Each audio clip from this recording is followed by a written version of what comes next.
So what we've secured today, which is quite remarkable, thanks to Sasha's work really, is cross-party support from MPs, backbench MPs from virtually every political party in the House.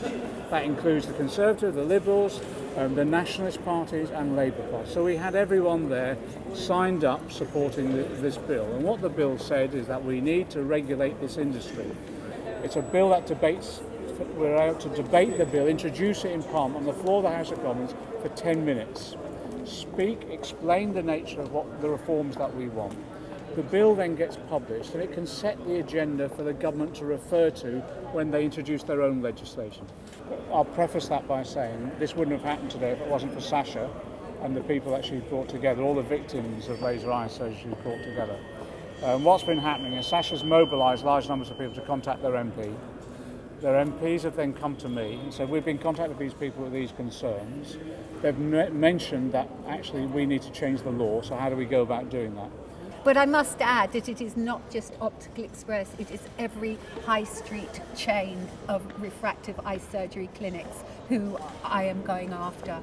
Those ones that demonstrate that the procedures explain to people the drawbacks of this surgery as well as the advantages, that put in place proper care and assessment and professional assessment and proper aftercare, they're the ones who people want to go to.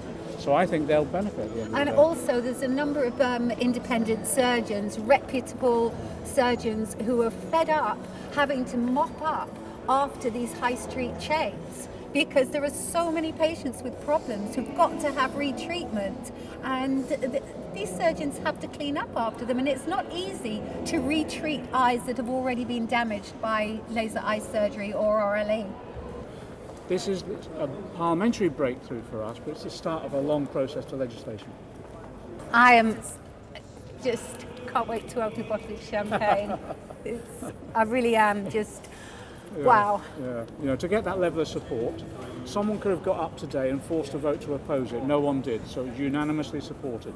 Cross-party support as well, and the number of MPs. You have to list 11 MPs as the formal signatories. We had dozens of them saying they would want their name on the bill. We've got to continue the external pressure.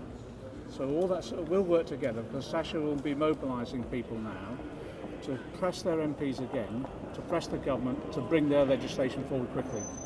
If there's any delays, what we'll be doing is mobilising people out in every constituency to start banging on their MP's door and say, put pressure on the minister to get this legislation going, won't we? As I've been doing for the last probably two and a half years, I just keep banging on people's doors, emailing them, pressuring them. I mean, John knows. I was banging on his door, like, to help me, and he's been fantastic. He couldn't, he gave in the end.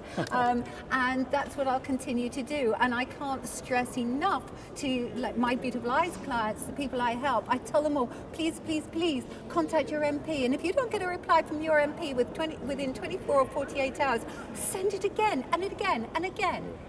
You know, you've got to keep going. You've got to keep going, and I will be on everybody's back to do that. Next piece of bill. Business for you. Defence reform. Champagne for me. Yeah. And a big thank you to John. All right, thanks.